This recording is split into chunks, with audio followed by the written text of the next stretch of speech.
రెండు తెలుగు రాష్ట్రాల్లో ఒక బుక్ కలకలం కూడా రేపుతుంది. అంటే గతంలో చూసాము ఆంధ్రప్రదేశ్ ఎన్నికల కంటే ముందు ఎలో బుక్ అనేది కూడా తెరపై కూడా రావడం జరిగింది. దాని తర్వాత లోకేష్ ప్రచారం చేస్తున్నటువంటి సమయంలో చాలామంది అనేక సమస్యలు కూడా చెప్పడం జరిగింది. వారు పడుతున్నటువంటి ఇబ్బందులు కావచ్చు. అప్పుడు వైఎస్ఆర్ కాంగ్రెస్ పార్టీ అధికారం ఉన్నటువంటి సమయంలో ఆ పార్టీకి సంబంధించినటువంటి నేతలు కావచ్చు, పోలీసులు టీడీపీ కార్యకర్తలపై వివరిస్తున్నటువంటి తీరు సంబంధించినటువంటి అంశాలపై కూడా ఒక రెడ్ బుక్ అనేది తెరపై కూడా తీసుకోవడం జరిగింది. అంటే ఏది ఏమైనా కానీ తెలుగుదేశం పార్టీ కార్యకర్తలకి ఎటువంటి ఇబ్బంది కలిగించినా వారి పేర్లు మాత్రం ఖచ్చితంగా ఆ రెడ్ బుక్లో ఉంటుందని చెప్పేసి కూడా నారా లోకేష్ కూడా చెప్పడం జరిగింది. మళ్ళీ అధికారంలోకి వచ్చిన తర్వాత నారా లోకేష్ ఆ రెడ్ బుక్ను కూడా తెరపై కూడా తీసుకోవడం జరిగింది. అందులో ఉన్నటువంటి పేర్లకు సంబంధించినటువంటి వారిపై కూడా కేసులు కూడా నమోదయ్యాయి. చాలా వరకు సమస్యలు అనేది కూడా పరిష్కారం అవుతున్నటువంటి పరిస్థితి నెలకొన్నాయి. అంటే గతంలో ఉన్నటువంటి పరిస్థితులు కావచ్చు, ఇప్పుడు రెడ్ బుక్ ఓపెన్ చేసినటువంటి సందర్భం కావచ్చు. ఇదే అంశం ఇప్పుడు తెలంగాణలో హాట్ టాపిక్గా మారింది. ఇక్కడ పింక్ బుక్ కూడా తెరపై కూడా రావడం జరిగింది.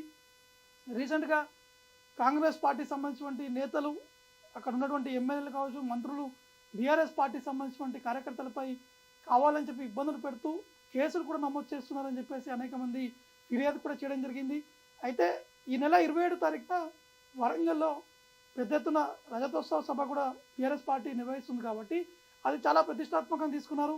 ఖచ్చితంగా 10 లక్షల మంది జనాలు వచ్చేటువంటి విధంగా కూడా అనేక ప్రయత్నాలు కూడా జరుగుతున్నాయి. కానీ కొంతమంది కాంగ్రెస్ పార్టీకి సంబంధించినటువంటి నాయకులు బీఆర్ఎస్ పార్టీలో ఉన్నటువంటి కార్యకర్తల్ని బెదిరిస్తున్నారని చెప్పేసి ఫిర్యాదు కూడా ఉంది. కాబట్టి ఈ అంశాలపై కేసీఆర్ కూతురు కవిత స్పందించారు.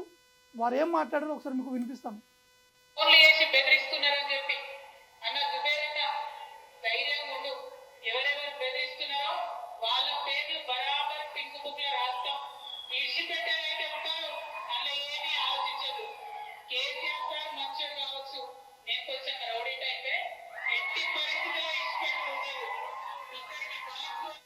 అంటే ఇక్కడ అంటే బాన్సువాడలో జరిగినటువంటి ఒక సభలో కవిత ఈ విధంగా కామెంట్స్ కూడా చేశారు.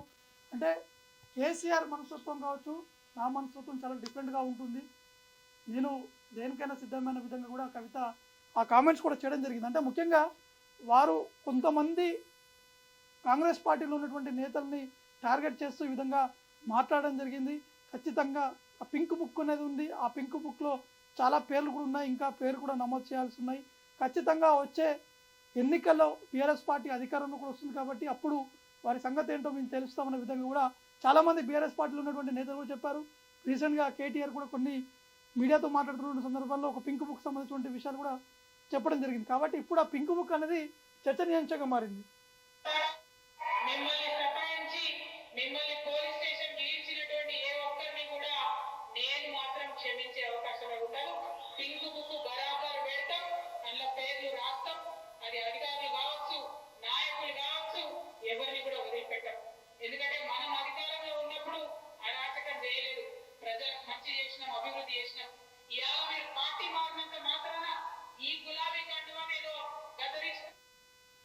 పార్టీ అధికారం ఉన్నటువంటి సమయంలో అందరికీ సంక్షేమ పథకాలు అందేటువంటి విధంగా కూడా ప్రయత్నాలు చేశారు. ఎవరికి ఎటువంటి ఇబ్బందులు తలెత్తకుండా కూడా అన్ని బీఆర్ఎస్ పార్టీ ముందుండి కూడా ప్రయత్నాలు కూడా చేయడం జరిగింది. కానీ కాంగ్రెస్ పార్టీ అధికారంలో వచ్చిన తర్వాత కాంగ్రెస్ పార్టీ వ్యవహరిస్తున్నటువంటి తీరు, వారి శైలి కావచ్చు, చాలా వరకు బీఆర్ఎస్ కార్యకర్తలు ఇబ్బందులు పడుతున్నారనేది కూడా వారు చెప్తున్నారు. కాబట్టి ఎవరైనా సరే కానీ కాంగ్రెస్ పార్టీ ఉన్నటువంటి కార్యకర్తలు కావచ్చు, అధికారులు కావచ్చు, ఐఏఎస్ కావచ్చు, ఐపీఎస్ కావచ్చు, ఎవరు ఇబ్బందులు పెట్టినా కానీ వారి పేరు ఖచ్చితంగా పింక్ బుక్లోకి ఎంట్రీ కాబోతున్నాయి.